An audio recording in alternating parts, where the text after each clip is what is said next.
సిఎస్బిఐఏఎస్ అకాడమీలో civil services coaching కి కొత్త బ్యాచ్ సెప్టెంబర్ 25 నుంచి స్టార్ట్ అవుతుంది. ఇది ప్రిలిమ్స్ మెయిన్స్ మొత్తం సిలబస్ కవర్ చేస్తుంది. ఈ బ్యాచ్ డ్యూరేషన్ 10 months ఉంటుంది. సెప్టెంబర్ 25 నుంచి స్టార్ట్ అయ్యే ఈ బ్యాచ్ దాదాపు జూన్ జూలై వరకు ఈ బ్యాచ్ కొనసాగుతుంది. ఇది అందరు విద్యార్థులు ఎవరైతే సీరియస్ గా 2025 అటెంప్ట్ కోసం ప్రయత్నిస్తారో వాళ్ళ కోసం ఇది ఎర్లీ బ్యాచ్ అని చెప్పవచ్చు. వివాదంలో ఉన్న నగార్నో కరాబక్ రీజియన్ ని పూర్తిగా స్వాధీనం చేసుకున్నట్టు అజర్బైజాన్ తెలిపింది. అసలు ఏంటి ప్రాంతం, ఎందుకింత వివాదం? సోవియట్ ఎంపైర్లో నగార్నో కరాబక్ ప్రాంతం ఉండేది. తర్వాత సోవియట్ రష్యా ఫామ్ అయ్యాక దానిలోకి వచ్చింది. అయితే దీనికి చాలా వరకు స్వయం ప్రతిపత్తి ఉంటూనే ఉంది.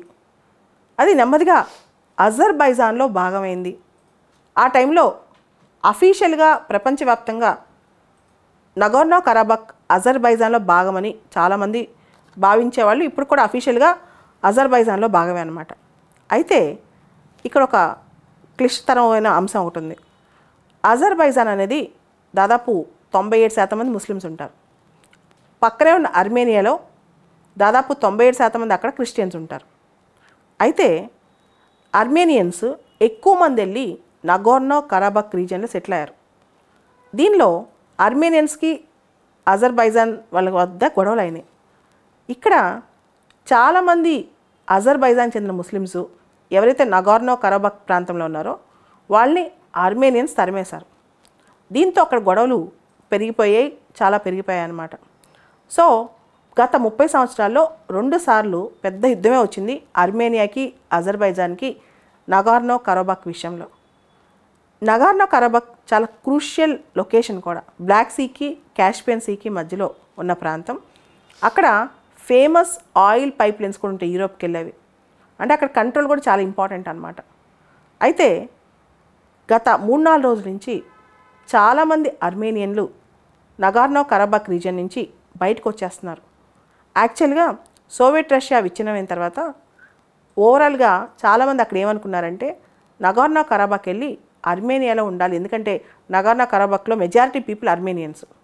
అర్మేనియా అనేది క్రిస్టియన్ మెజారిటీ ప్రాంతం. అక్కడ నగార్నో కరాబక్లో కూడా ఎక్కువ మంది క్రిస్టియన్స్ ఉన్నారు. అయితే అజర్బైజాన్ వెళ్ళి ఇప్పుడు కంట్రోల్ చేస్తోంది, ఫుల్గా కంట్రోల్లోకి తీసుకుంది నగార్నో కరాబక్ని.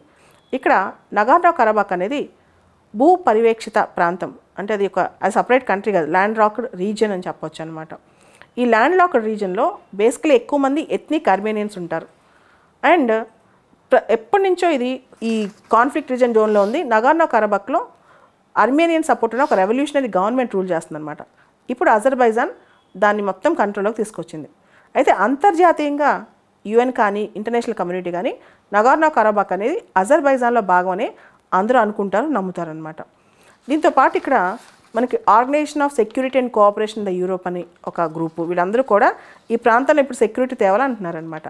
ఈ నగార్నో కరాబక్ రీజియన్ అనేది కాకసస్ ప్రాంతంలో బ్లాక్ సీ కాస్పియన్ సీ మధ్య ఉన్న ప్రాంతంలో ఇక్కడ చాలా గ్యాస్ ఆయిల్ పైప్ లైన్స్ ఉన్నాయన్నమాట.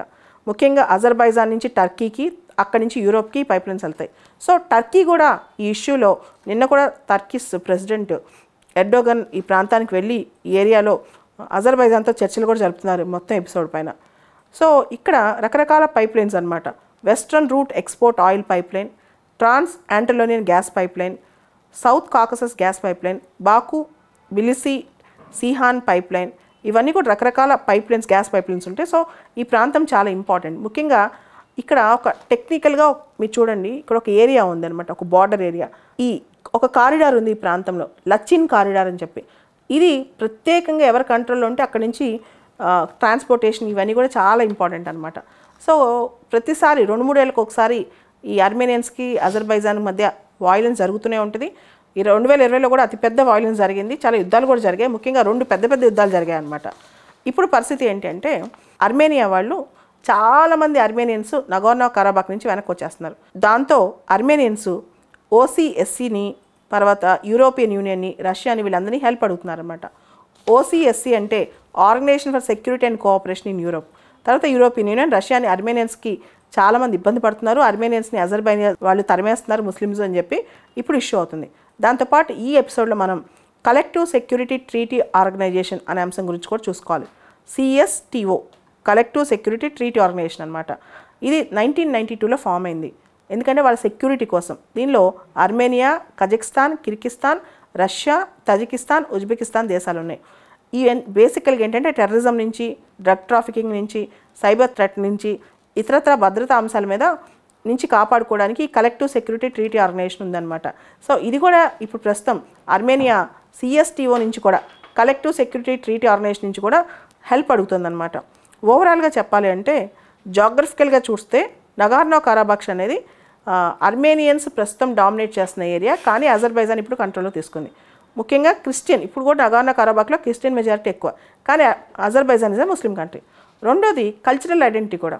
ముఖ్యంగా ఆర్మేనియన్స్ వాళ్ళ ఐడెంటిటీ అక్కడ ఉండాలని, లేదా అజర్బైజాన్ వాళ్ళు మా ముస్లిం ఐడెంటిటీ అక్కడ ఉండాలని, ఈ ఫైట్ కూడా అక్కడ ఉందన్నమాట.